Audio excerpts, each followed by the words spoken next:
și bine v-am regăsit la un nou cross vlog. Astăzi suntem aici cu motorul, după cum vedeți, și o să mergem la Motocross Moreni, deoarece a început concursul.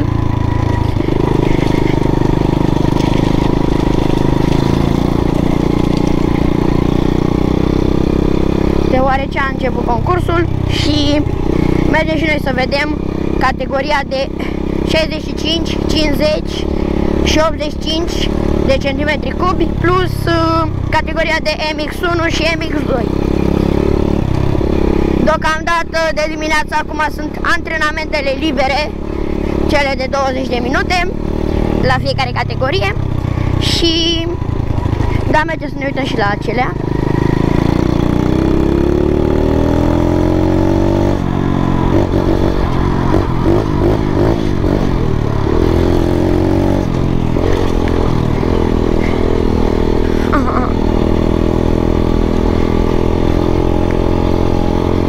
Da, deci după cum am spus, categoria de MX1, MX2, 85, 65 și 50. 50 nu mai știu sigur dacă este, dar știu că este cea de 65 și cea de 85. Și da, sper acum să fie mișto. Astăzi este sâmbătă, eu o să postez vlogul ăsta, nu știu, miercuri, joi, habar nu am. Dar nu am timp să le editez, deoarece fac în fiecare zi vloguri ca să am ce posta, doar că trebuie editate. De exemplu, cum am făcut ieri un vlog, am fost tot așa la Sângeriș să vedem pista înainte de concurs și na, nici nu am transferat de pe GoPro filmările, deoarece chiar nu am când. Deoarece știți că sunt și cu fotbalul și cu una și cu alta și na, trebuie să... E mai lent un pic, dar n-are nimic, că o să vă pun eu vloguri, stați liniștiți. Nu vă las eu fără vloguri. Acum am ajuns la Gârlă. Hai să traversăm.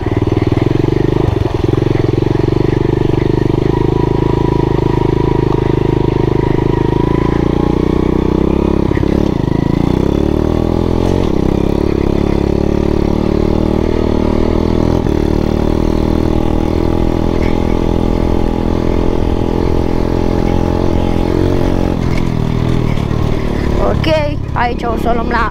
mai mergem un pic în față și o luăm la stânga. Uitați că sunt în a patra, eu cred. Cred că sunt a patra, 100%. Da, sunt a patra, a treia, a doua. Stai că am scos-o pe liber. Iese foarte nasol singură pe liber și asta este nașpa. Da, dală. A întâia și a plecat.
Haideți că am urcat și panta aceea cu bine.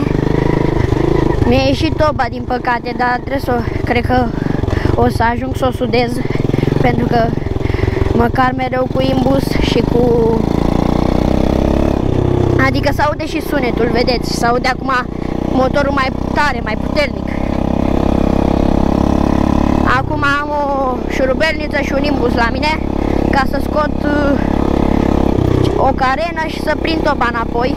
Gen e un șurubel care iese de pe țeava de la eșapament și toba finală iese de pe acea țeavă, știi?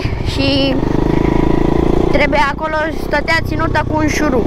Da, șurubul ăla cred că se desface în continuu, de-aia mi este. Și mai bine de acum încolo o să o sudez. Dar cred că așa o să fac, o să o sudez.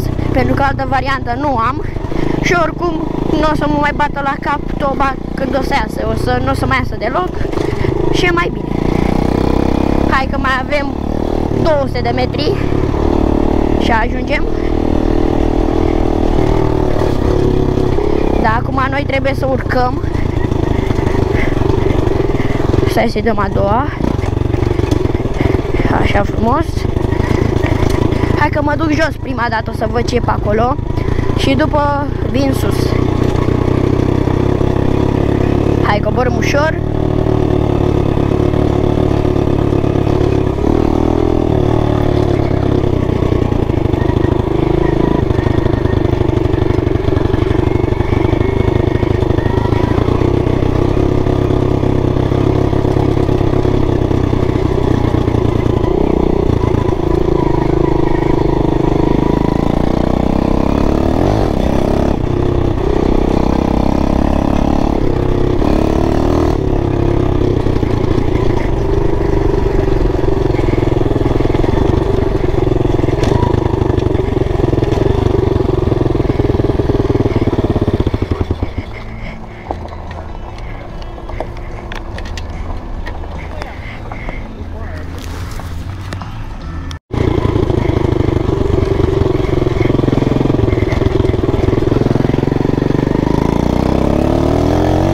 Haideți că mergem sus la umbră.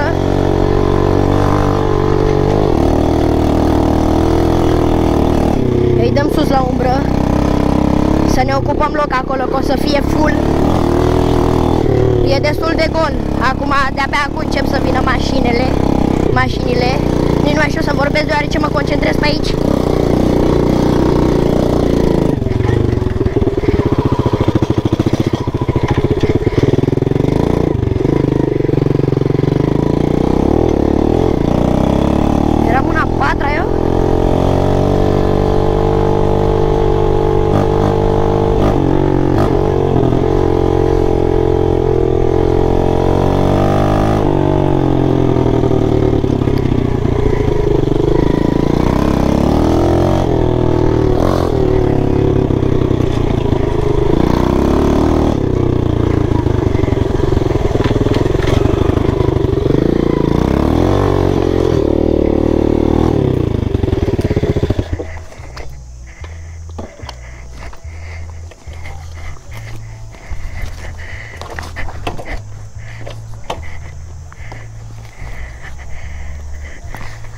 Uitați unde am pus motorul și hai că revenim când începe concursul.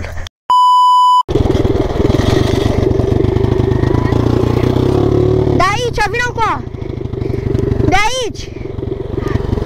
Cu unul! Urcăm o pantă, fraților, destul de mare.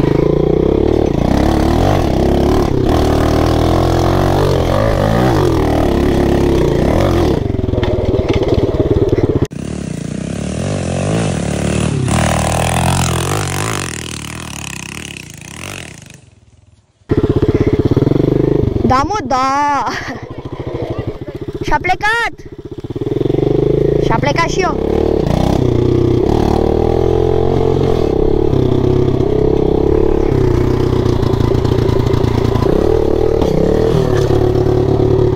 Am sărit și o rampa.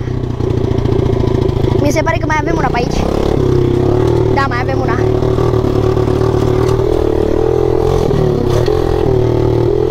Mamă, câte rampe am sărit! Ce șmecherie! Aolă, pe asta nu sar, că n-am mai prins-o.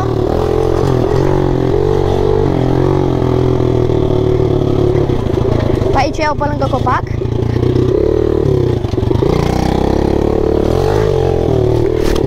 Hai să-i dăm repede, să-i prindem și noi pe băieți.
Mamă,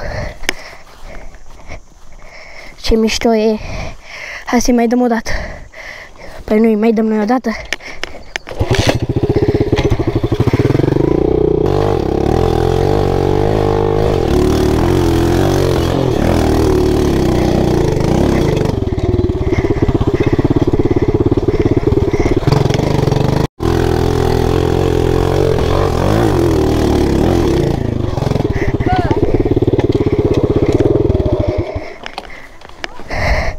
Am dat traseul de 3 ori.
Și dăm ușor așa spre casă,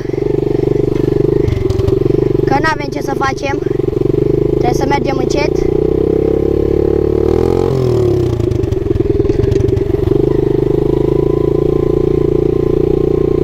Trebuie să mergem încet deoarece avem pană.